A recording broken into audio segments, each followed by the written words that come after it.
falar rápido, tá? Sobre como criar uma aplicação utilizando recursos de high availability, né? Uma aplicação de alta disponibilidade, utilizando alguns dos recursos do OpenStack. Tá? Eu não sou especialista em Flow, tá? Inclusive, eu estava preparando um ambiente utilizando uma nuvem de teste da fundação, que é a DryStack, mas eu fiquei sem esse ambiente porque o pessoal disponibilizou a nuvem para manutenção. Tá? Então, até agora está fora e meu ambiente Trove não ficou 100% funcional aqui no meu Note, né? Eu vou usar o apoio de uma nuvem da HP. Tá? Quem aqui já conhece, eu vi que antes o Andrei falou sobre Galera, né? Quem já usou Galera mais sério aqui? HProxy, tem mais gente, né? Bom, qual é a ideia, tá, pessoal? Como a gente já falou antes, né, a alta disponibilidade do serviço de OpenStack, a gente fala de dois mundos aqui, né? Tanto a alta disponibilidade da nuvem como um todo, né? Então as aplicações em si, elas têm que garantir alta disponibilidade. Por exemplo, eu posso ter um ponto de falha no Newton, eu posso ter um ponto de falha dentro do meu banco de dados da nuvem. Então tem N componentes que a gente tem que garantir o HA, tá? Para manter a nuvem no OpenStack. Né? Assim como eu também tenho componentes que eu vou utilizar para garantir o HA, né, o High Availability das minhas aplicações também. Né? Então isso entra também muito, até a gente estava falando antes sobre o COC, que o método de programação também é um pouco diferente. Né? Os programadores começarem a programar em cima da nuvem também, tá? Utilizando os recursos, né, que existem para alta disponibilidade. Tá? Então, o OpenStack ele tem alguns, né, serviços que podem ser utilizados para isso. Né? Aqui eu trouxe alguns que são mais utilizados, como o Load Balancer as a Service, né? Já foi falado antes, né, pelo Igor. A ideia é de fazer um balanceador, né? Um VIP, que a gente chama. Esse VIP aí vai estar fazendo probes em serviço, em qualquer tipo de serviço, e vendo qual nó está disponível para poder mandar requisições para esse nó saudável ou não. Tá? O Renato falou também do Manila, né? Que é o File Service as a Service. Né? Aqui não é um simples File Service, né? É um File Service onde você consegue disponibilizar um mesmo File Service para N nodes, né? Em que ambos possam fazer operações de leitura e escrita ao mesmo tempo. Né? Então, isso está dentro do Manila, ainda não está oficialmente lançado pela fundação, mas é um serviço aí que vai ser colocado em breve. Né? O Trove, que foi falado também, ou seja, é um serviço que garante a entrega de uma instância, depois eu vou falar um pouquinho mais, que garante a entrega de uma instância de banco de dados, ou seja, não precisa se preocupar mais em instalar todo o ambiente em MySQL, MariaDB, SQL Server. A nuvem se preocupa com esse papel e ela vai entregar a instância. Né? E os containers, né? A gente também já falou bastante, e é a bola da vez, né? Onde os containers acabam ajudando também que as aplicações possam ter ambientes isolados mais rapidamente, utilizando menos recursos que uma instância de hypervisor completa, por exemplo. Tá? Então, são alguns recursos, né, que a gente tem à disposição dentro do OpenStack que podem ser utilizados para garantir a alta disponibilidade de aplicações. Tá?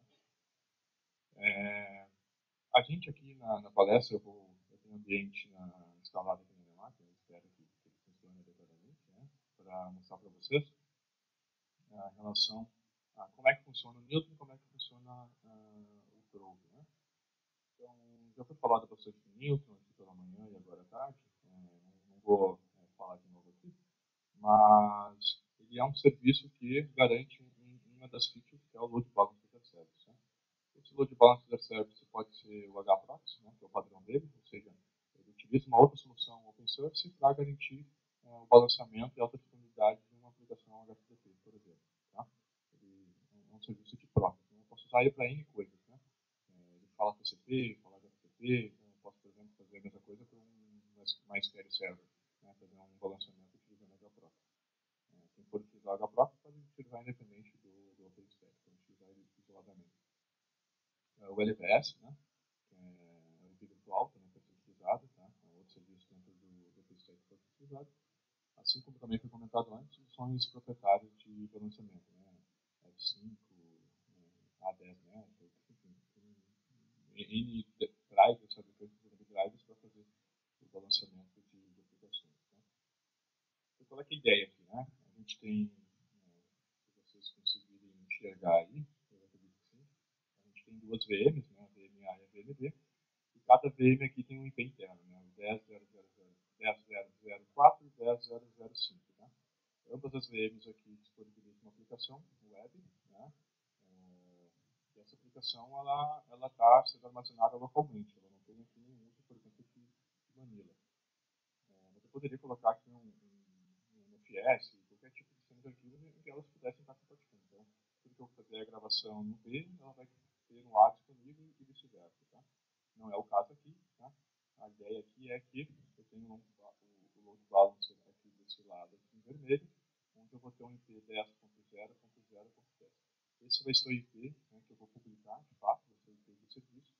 E ele vai ser responsável, então, por encaminhar as requisições, seja para a máquina A, seja para a máquina B, de forma automática e também fazendo a prova se eu quiser. Ou seja, eu posso ver o estado da saúde daquelas aplicações das VM e, se não ficar disponível, o balanceador automaticamente vai tirar fora ele, né, do serviço.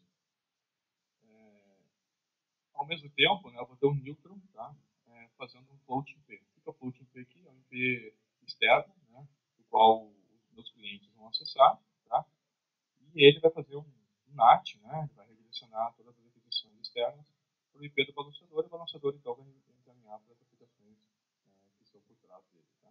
Se for acompanhar o tráfego aqui, né, tem o tráfego externo que vai até o balanceador, e do balanceador para as VMs é o tráfego interno. Tá. Bom, aí além do load balancer as a service, a gente tem o Chrome também, como eu falei antes, né? Ele foi disponibilizado na versão Icehouse do OpenStack, tá? Ele não é um serviço core do OpenStack, mas ele já faz parte do shared service que a gente falou hoje pela manhã, tá? Então a ideia dele é entregar serviço de banco de dados. Eu não preciso mais, eu preciso de banco de dados, eu não preciso submeter para o time de infraestrutura para fazer simulação de SQL, para daí fazer backup, fazer toda a gestão de acesso, todo o usuário. Então, isso vai estar pronto dentro da nuvem. Então, qual é que é a ideia? Né? A ideia dentro do Trove é trabalhar com data store. Né? Cada data store é um tipo de banco de dados. Então, eu posso, por exemplo, criar um data store de MySQL. Eu posso criar um data store de SQL Server. Eu posso criar um data store de MariaDB. Tá? Esse data store nada mais é do que uma VM dentro de uma nova, né? Com um serviço de banco de dados disponível, integrado, para que a nuvem possa consumir. Tá? Inclusive, dentro desses data stores, quando eu estou disponibilizando, eu posso criar uma solução de alta disponibilidade entre os data stores, né? E esse serviço, então, vai garantir que eu tenha alta disponibilidade para a instância que o usuário final vai utilizar na ponta. Tá? O fato de subir instância SQL de forma rápida e automática para os usuários, né? Reduz aquela dificuldade que existe hoje de a gente utilizar serviços como esse. Tá? Aqui tem uma imagem de uma arquitetura que mostra mais ou menos como é que funcionaria. Né? Então, como é que é o que tem dentro do Trove? O que de fato eu preciso, né, para disponibilizar ele? Eu tenho que primeiro criar uma imagem. Tá? Essa imagem vai ser uma imagem de um Linux, tá? Por exemplo, com uma SQL dentro. Tá? Eu vou subir essa imagem dentro de um Compute Node, tá? E eu vou disponibilizar então essa imagem. Aqui dentro vai ter um agente, tá? Que vocês estão vendo aqui, Guest Agent, e tem uma SQL ou NoSQL ou qualquer outro tipo de banco instalado dentro dessa imagem. Tá? Eu vou entregar essa imagem aqui como um serviço do Trove. Tá? Então, toda hora que um usuário solicitar a criação de um banco de dados, eu vou disponibilizar um data store. Esse data store aqui vai referenciar aquela nome de um serviço de instância de MySQL que eu configurei dentro do Compute Node. Tá? Aqui vocês estão vendo que tem N, né, instâncias que eu posso colocar dentro do Compute Node. Então aqui eu também posso garantir o HA. Né? Por exemplo, poderia colocar o Galera, né? O Galera é MySQL. Poderia colocar aqui dentro, fazendo a replicação dos dados, né? E utilizando aqui a consulta e gravação master-master, por exemplo. Tá? Multimaster, né? O meu usuário na ponta, né, vai revisitar via API, vai então lá conectar no Trove e vai iniciar então banco de dados, usuários e tudo mais. Tá? Se vocês estão vendo aqui tem uma integração com o Swift, né? Tem até teve um comentário antes com o Swift. Na verdade, o Swift aqui ele serve como apoio para o backup de dados. Então eu posso fazer, por exemplo, o backup do meu banco de dados e gravar lá dentro do Swift. Tá? Quando eu solicitar uma nova instância, eu posso recuperar aquela instância a partir de um backup feito dentro do Swift. Tá? Então, o envolvimento do Swift aqui é nesse sentido. Né?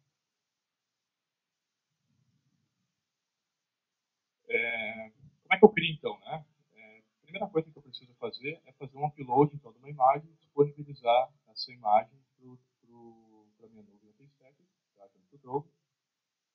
Quando eu tenho isso pronto, eu vou então fazer a criação de uma instância. Tá? A primeira coisa que eu preciso é criar uma instância. Então, aqui tem um exemplo de uma CLI, onde eu vou estar dizendo para o Trove criar um banco de dados no size aqui em gigas, né, de 2 gigas, onde eu vou estar informando um usuário uma senha, né, e eu vou referenciar qual é o data store que eu vou utilizar. É uma SQL, é uma SQL Server, é uma DB, é uma SQL com alta disponibilidade, é uma SQL sem alta disponibilidade. Então, eu vou escolher o meu data store aqui para utilizar e eu vou dar um nome para a minha instância. Tá? A partir do momento que eu criei essa instância, né, eu posso ter aqui um Trove list, o nome da instância, eu vou ver o ID dessa instância, e em cima dessa instância eu vou poder criar meus bancos, tá? Dentro do meu limite de 2 GB. Tá? Então, por exemplo, eu vou dar um Trove Database Create, o nome da instância que eu criei anteriormente e o nome do banco. Tá? A partir desse momento aqui, eu posso ir lá na minha aplicação final e sair utilizando para gravar dados dentro do Trove. Tá? Então, a ideia é que seja simples assim, né? Com 3 comandos eu posso criar um banco e minhas aplicações começarem a consumir isso. Tá? A ideia é a gente fazer um hands-on, tá? Eu não sei quanto tempo eu tenho ainda. 10 minutos, né? Acho que dá tempo. Então, qual é que é a ideia, né? Aqui eu tenho um usuário final, tá? Esse usuário final, ele vai conectar dentro do meu neutro, né? Como load balancer service. E como eu disse antes, ele vai fazer a probe, né? O meu load balancer service vai conectar no app1 aqui, que é uma aplicação dentro da parte, PHP qualquer, que está instalado dentro de uma VM, utilizando nova KVM. Do outro lado eu tenho um app2, da mesma forma que eu tenho uma segunda VM. Então o Newton vai fazer o hproc, no caso, né? Vai fazer o probe entre essas duas aplicações e vai conseguir saber se a aplicação está no ar ou não. Se estiver no ar, ela clica uma delas, que estiver com estado de saúde ruim, e deixa a outra no ar, e vice-versa, ou faz o load balance. Tá? Ao mesmo tempo, essas minhas aplicações aqui podem consumir então aquela instância que a gente criou do probe antes. Tá? E esse Trove aqui, essa instância, pode estar protegida por um High Availability. Né? Pode estar protegida por 2, 3, 4 bancos de MySQL Galera, por exemplo, ou enfim, qualquer tipo de banco de dados. Tá? A demonstração que eu vou fazer aqui vai ser a partir do Newton, tá? E aí no final, se der tempo, eu faço a criação do Trove dentro da nuvem da HP, que está funcionando direitinho. Só que dentro da aplicação aqui eu não vou envolver uma SQL. Tá? Não seria como se a aplicação estivesse consumindo uma SQL qualquer. Tá? Então, só para mostrar para vocês, aí até quem não viu ainda a cara do OpenStack, né? A gente fala tanto de OpenStack, isso, aquilo, mostra telas e não mostra ele funcionando. Né? Então, como eu disse antes, é um pouco arriscado a gente mostrar em tempo real, porque ele problema as coisas que acontecem com o OpenStack. Então, muito pelo live dele. Né? Sempre eu vi um cara falando, né? Vou pedir ajuda aos deuses aí das demonstrações para ajudar a funcionar direitinho. Bom, brincadeiras à parte, a gente tem então. Deixa eu só ver se eu estou conectado aqui. Eu vou conectar como um usuário de mim. Vou colocar assim, eu deixei pronto aqui.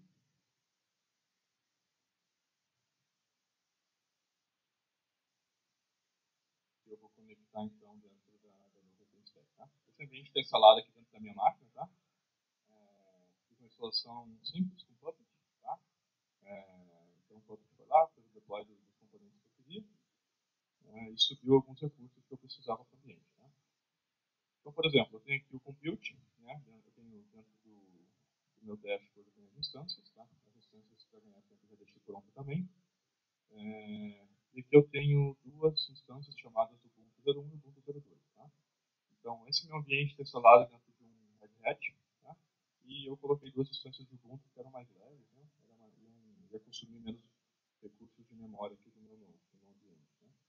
Elas já estão em estado de execução, tá? E eu estou utilizando o KVM aqui. Tá? E também tem um recurso que se chama Nested KVM. Né? O Nested, na verdade, eu conseguir repassar o recurso de virtualização, que é o VMX e o VME do processador, que acaba repassando para o virtualizador interno dentro da nuvem, e ele consegue de novo utilizar esse mesmo recurso. Ele consegue, né, exportar, digamos assim, aquele recurso para a máquina virtual. Então, você consegue fazer a virtualização da virtualização. Tá? Isso está disponível dentro do KVM, tá? Funciona sem nenhum problema. Tá?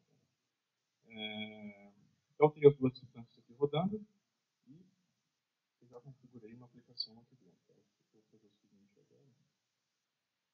Se vocês forem ver aqui, cada aplicação aqui tem um IP 10.0.0.8 e 10.0.0.7. Tá? Ambos são IPs privados, eles não são roteáveis para a internet, né? Eles só funcionam dentro desse ambiente da nuvem. Se a gente olhar aqui a parte do network, e olhar a topology, a gente consegue ver mais ou menos aquela imagem que foi mostrada antes pelo William, em relação ao Newton. Onde eu tenho minha rede pública, né? Eu tenho minha rede privada. Tá? Dentro da minha rede privada, eu tenho duas máquinas, o Ubuntu 01 e o Ubuntu 02, atachadas a essa rede, que é 10.0.0/24. Eu tenho um roteador entre elas, né? E esse roteador é o que vai fazer o NAT, né? A publicação para a rede externa. O meu aqui é o 92.168.122.0. Poderia, por exemplo, ser um IP válido aqui na internet, né? 200, alguma coisa, por exemplo, um IP roteado. Tá? Então, voltando lá para as instâncias, ambas têm um IP interno e ambas têm um floating IP. Então, o floating IP é aquele IP externo lá da rede que é publicado para a internet e do qual eu consigo enxergar através da minha máquina física aqui. Tá? Então, eu vou conectar na primeira instância aqui, no 2008.122.201, tá? Para ver se está funcionando. Ó, por enquanto está funcionando. Tá? Aqui eu tenho uma aplicação simples. Tá? Vou conectar aqui na primeira instância.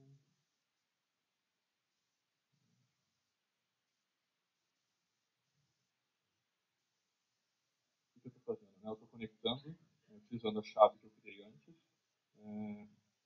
dentro da minha instância. Tá? Eu vou conectar as duas, então ele conecta.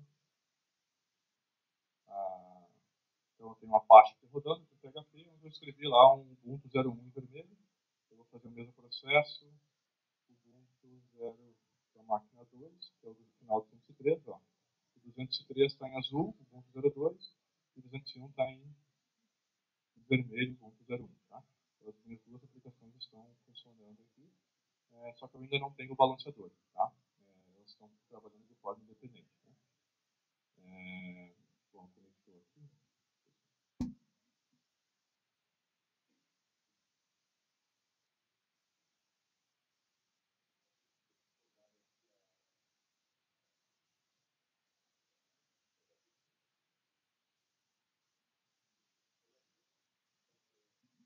Eu estou dando um eco, né, e colocando uma cor do Ubuntu 01. Tá?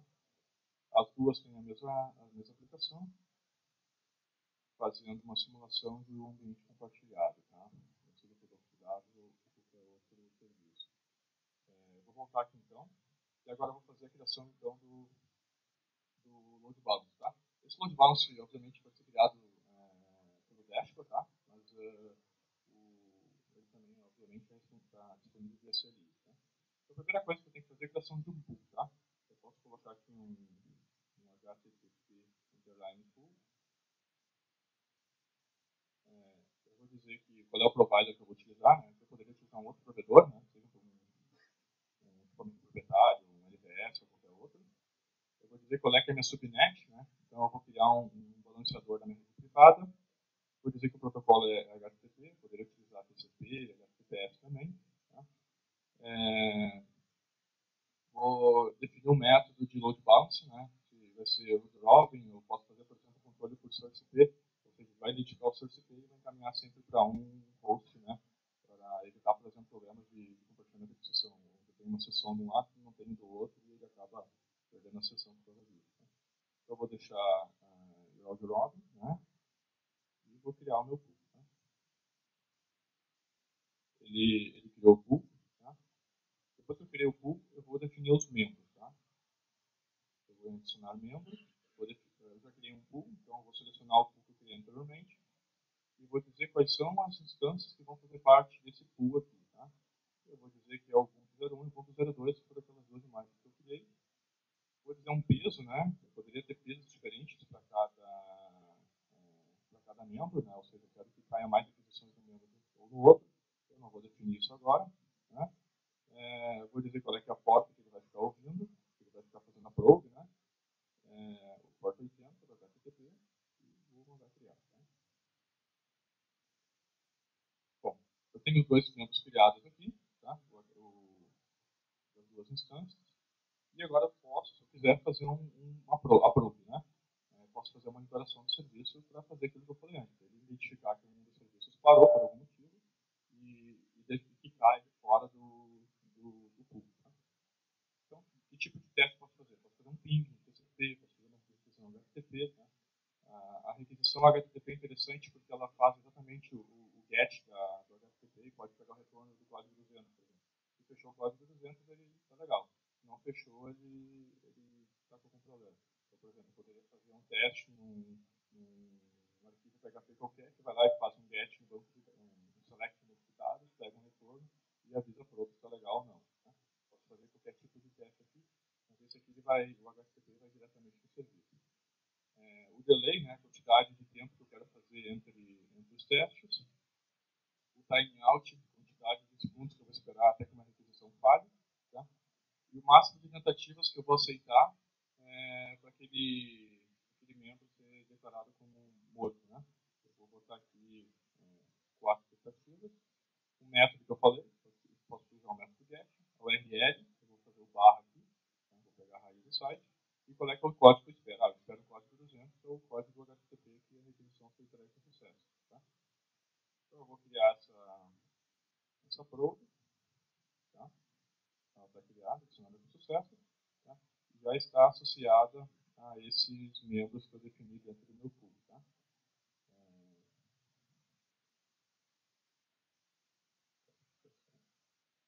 O que eu preciso fazer agora? Né? Agora eu tenho, então, o pool criado com os membros e com a probe. Né? Eu preciso, então, agora fazer o seguinte, eu preciso definir um IP de VIP. Né? Qual é o VIP que eu vou definir aqui? Então, eu vou criar um VIP aqui, vou dizer que é o nome é VIP, tá? Posso colocar uma descrição, qual é que é a subnet, eu vou utilizar para esse mapeamento subnet que eu tenho dos meus ambientes de HTTP, e eu vou dizer para ele pegar um IP automaticamente, não preciso definir, mas eu poderia forçar para ele pegar um IP qualquer aqui. Qual é que é a porta que eu vou fazer esse meu serviço? Eu poderia, por exemplo, utilizar uma outra porta que eu quero publicar numa porta de 80, por exemplo, e os meus membros estão na porta de 80, né? Ou vice-versa. Tá? A gente vai usar a mesma porta. Qual é que é o protocolo que eu vou utilizar? O HTTP, como a gente já viu. Eu posso utilizar persistência aqui também, tá? Isso aqui é interessante, ou seja, eu posso fazer baseado no cookie da aplicação. Né? Se eu autentiquei numa aplicação, eu vou sempre cair naquela aplicação e não vou cair na segunda, se por algum motivo as aplicações não compartilham sessão. Tá? Isso acaba resolvendo alguns problemas quando a aplicação não consegue fazer isso. Né? A gente não vai utilizar persistência, até para a gente poder enxergar o tráfego caindo dos dois lados. Tá? Posso colocar um limitador de conexão, a gente também não vai definir isso. Tá?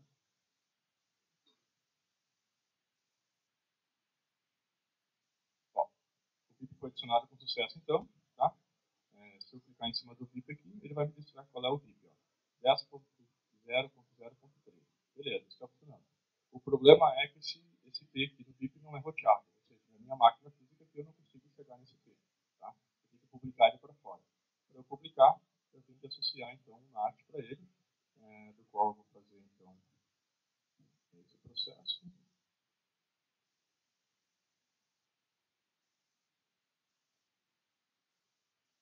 Eu vou dentro de Security. Tá? E aí eu vou dentro da aba Floating P. Não me perguntem por que está aqui dentro. Tá? Eu poderia estar diretamente lá. Tá? Mas, enfim, está um pouquinho escondido. Eu vou agora. Eu tenho dois IPs aqui externos publicados já diretamente para cada uma das imagens, eu tenho um sobrando aqui que eu posso utilizar, né? Ou eu poderia alocar um outro IP. Né? Então vamos fazer o processo do zero aqui, vou alocar um outro IP. Eu vou usar o meu pool público, tá? Que é aquela rede que eu mostrei antes da rede pública. Vou alocar esse IP. Tá? Ó, então agora eu ganhei um IP aqui para utilizar dentro desse projeto. Ele ainda não está associado àquele VIP, tá? O processo que eu vou fazer agora. Então eu vou dar um associate. Posso escolher qual é o IP, eu vou usar o 206 e vou escolher quem é que eu quero, para quem eu quero publicar esse IP. Para o 01, 02 ou para o VIP. Né? É o que a gente quer para o VIP. Tá? E eu vou associar então esse cara aqui. Né? Bom, ele está associado agora e está me dizendo, né? Esse IP aqui vai fazer um NAT, né, para o IP 10.0.0.13. Tá? Se a gente olhar aqui dentro da nuvem,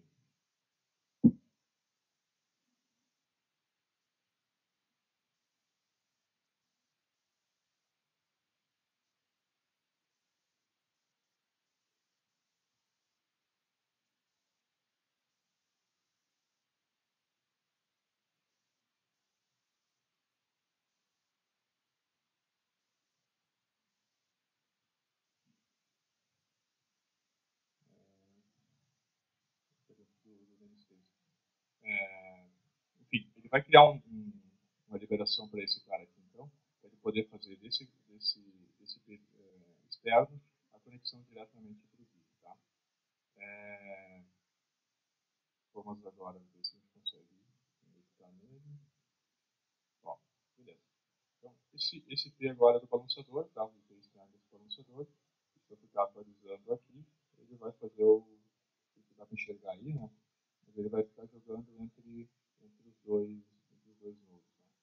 Né? Fazendo, não está fazendo a persistência, por exemplo, né? Mas eu posso mudar isso também. Agora eu quero fazer dentro do VIP.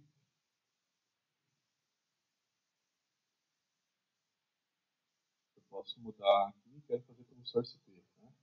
Não quero mais fazer pelo log. Eu vou salvar. Ele vai atualizar o VIP. Né? E a partir de então, ele trocou por 2 e morreu ali. Né? Agora estou modificando a minha máquina externa e está jogando isso aqui para um dos novos. Né? Além disso, a gente não falou do Trove, né? Mas, mostrando rapidamente, tá? Como eu disse antes, eu tenho um ambiente que a HP disponibiliza para testes, onde eles oferecem esse serviço do Trove. Eu estou mostrando rapidamente aqui. Eu poderia, dentro do projeto, na pública HP, eu criar uma instância nova dentro de database. Né? Isso ainda estou logado aqui, ainda estou logado. Eu poderia criar uma nova instância, eu tenho duas rodando aqui. Aqui eu estou falando de instância de banco de dados, né? Onde eu colocaria aqui o banco de dados teste, uma instância, né? Teste 01, escolheria o flavor, né? Qual quantidade de recursos que o meu banco de dados vai ter, o tamanho dele. Aqui é o data store que eu falei para vocês antes, né? Eu tenho uma imagem de uma SQL levantada para fazer o serviço data store no Flow. No caso aqui é uma SQL 5.5, eu teria PN data stores aqui, né? E aqui eu coloco, né, o nome do banco, qual é que é o usuário que eu quero, a senha, né? Outros que podem conectar. E aí eu vou ter esse cenário aqui, né? Vou ter um banco com IP específico, com quantidade de recursos específicos, do qual se eu clicar em cima de um deles, vocês conseguem ver o IP dele, a porta, né? E algumas informações de conexão que eu quiser utilizar na minha aplicação. Como eu disse, essa instância aqui poderia estar protegida por um HA e eu poderia estar utilizando essa instância dentro da minha aplicação. Tá?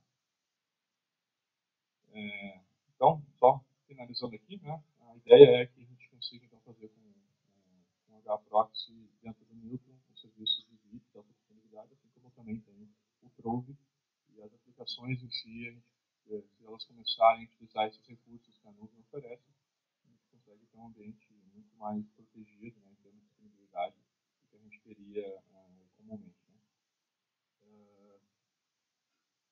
Era isso, pessoal, tá? Eu acho que eu passei um pouquinho do meu tempo, tá? Mas aí agradeço a presença de todos vocês aí. E se tiver alguma dúvida ainda.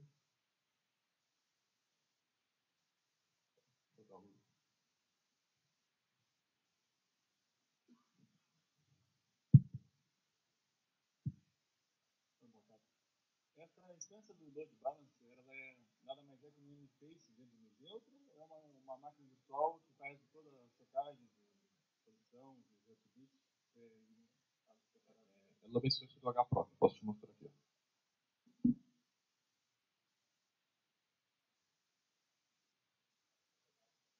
Essa máquina aqui é a nuvem. Tá? Essa aqui é onde estão todos os processos do OpenStack rodando. Então eu tenho aqui o HTTP, eu tenho os Python aqui, né? Cada Python é uma dos serviços do OpenStack. Então eu tenho o que a gente chama de all-in-one, né? Todos os componentes num só servidor.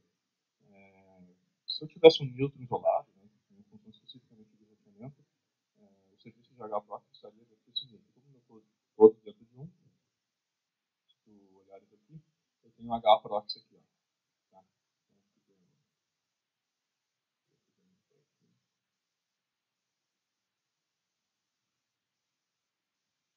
Ó, eu tenho um serviço HProc rodando, então aqui não tem nada a ver com o Newton. O que o Newton faz? O Newton simplesmente está fazendo um NAT, né, IP tables, para aquele IP do BIP que eu associei naquele pool, né? Então, a partir disso, eu tenho um HProxy, né? Ele vai chamar uma configuração, aquela mesma configuração do BIP que eu defini. Então, se a gente olhar essa configuração aqui, a gente vai ver todas aquelas configurações que a gente fez, né? Timeout de conexões, né? Quantidade de teste, collecta seria o IP das probes, né? A porta, o tipo. Se eu quero fazer um balanceamento baseado em alguma política, por exemplo, aqui baseado no search, né? Então, aqui os pesos também, né? Então, especificamente o serviço do HProxy agregado dentro da nuvem do OpenStack.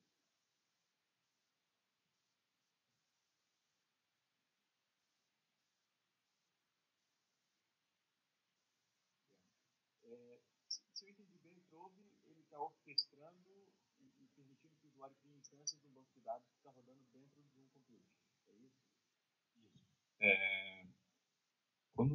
Para eu poder disponibilizar o serviço Trove, eu preciso subir uma imagem de Data Store, com um sabor de banco de dados específico, por exemplo, MySQL. Então, eu subo aquela imagem e digo para o Trove, aqui está a imagem que tu vai utilizar para criar instâncias. Tá? E ela pode ser uma imagem dentro do próprio compute, como se fosse uma instância normal. Tá? Mas lá tem toda uma configuração e dentro dela tem um agente do Trove, do qual o Trove vai fazer a comunicação. Tá? E eu posso fazer, inclusive, com essa mesma história, eu posso ir escalando, né? E fazendo o H especificamente do banco de dados. E aí, como é que o Trove, quando termina de fazer o pensamento, ele informa para o usuário qual é o IP e quais são as informações para o usuário se conectar ao banco?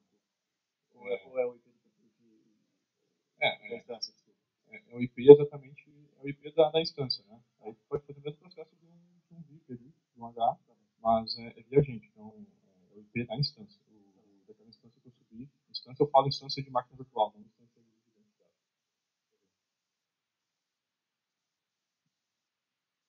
Mais alguma questão? Não? Então tá. Primeiro, né, em nome do grupo aqui do OpenStack do Brasil, né, eu quero agradecer a vocês, né, a gente tinha em torno de quase 80 inscritos, né, infelizmente, como sempre acontece em eventos gratuitos, grande parte do pessoal não vem, né, mas acho que tem um público super legal aqui, maior que no ano passado, inclusive, né, então, não sei de longe, eu agradeço a todo o pessoal, a gente realmente se esforçou aí para deixar um evento bem agradável a todo mundo, né? Espero que a gente possa melhorar para os próximos também. Tá? A gente tem alguns brindes aí para sortear.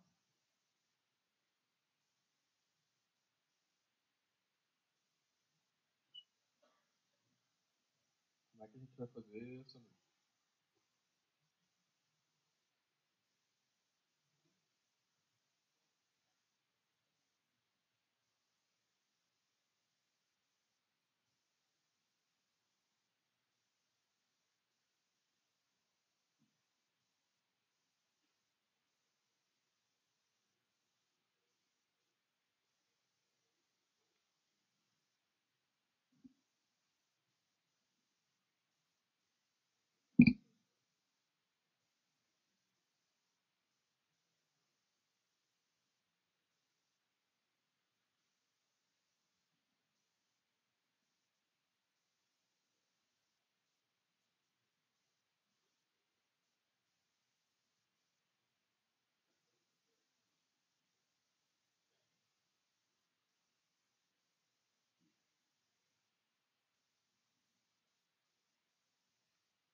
Só, eu estava bolando aqui um esquema de decisão, surgiu uma ideia aí no site random.org, eu não conhecia.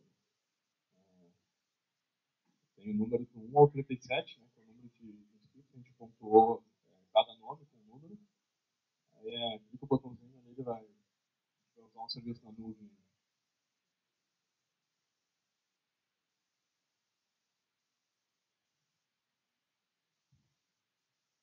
Como é que é?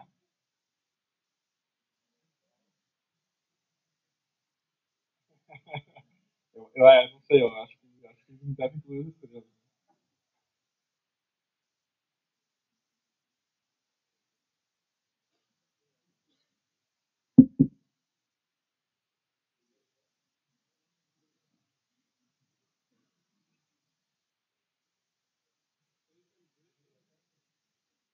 São 6 camisetas e 5 bonés.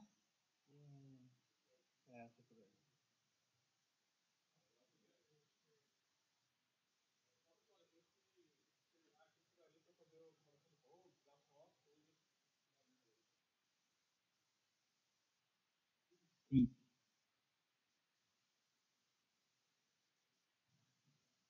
Kenny.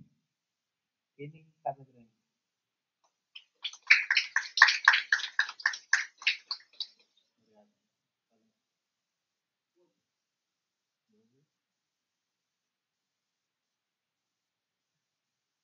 Herbert Faleiro.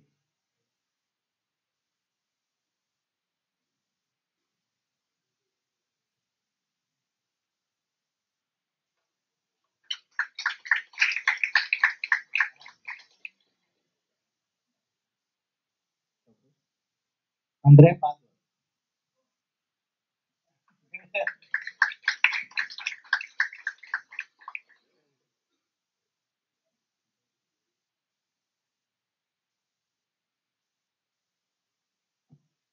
Sidney da Fonseca Pereira.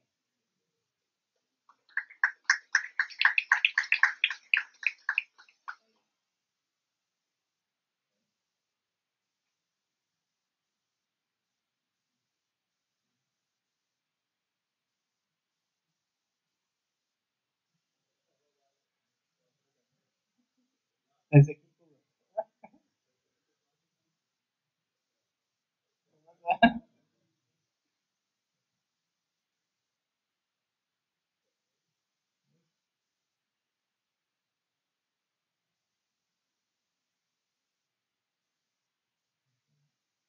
Luiz Carlos. Luiz Carlos.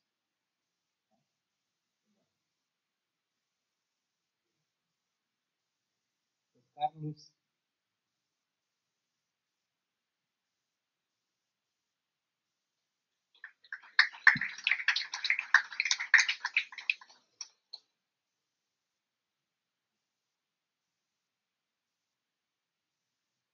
Luiz Gustavo Prado.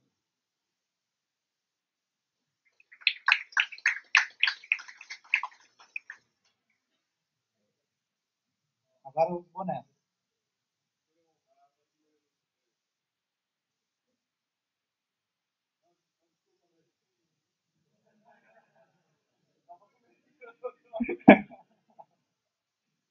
Adriano José.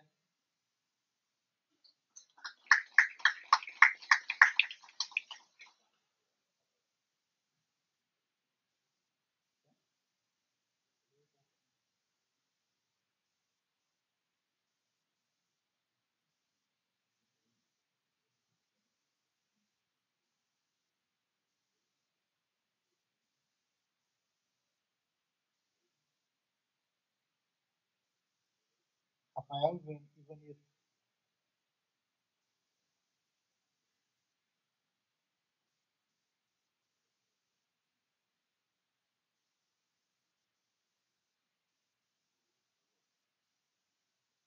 Paulo, Paulo José.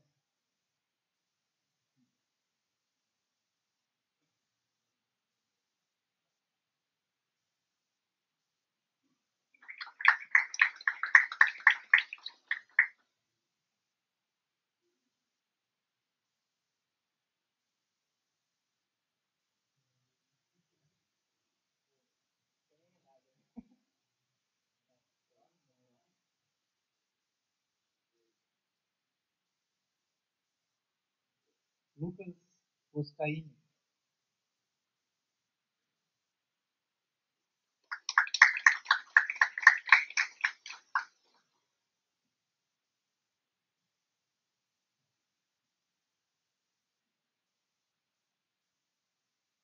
Fabrício Cordella.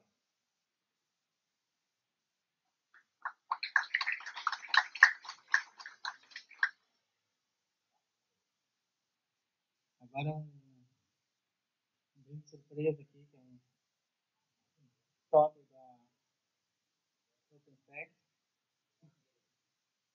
Artesanal.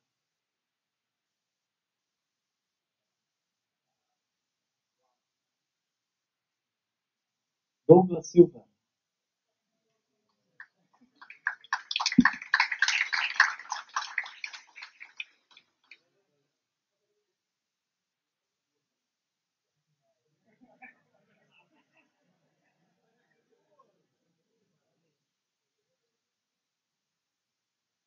Pessoal, então tá, vamos lá para outra sala e a gente fecha lá.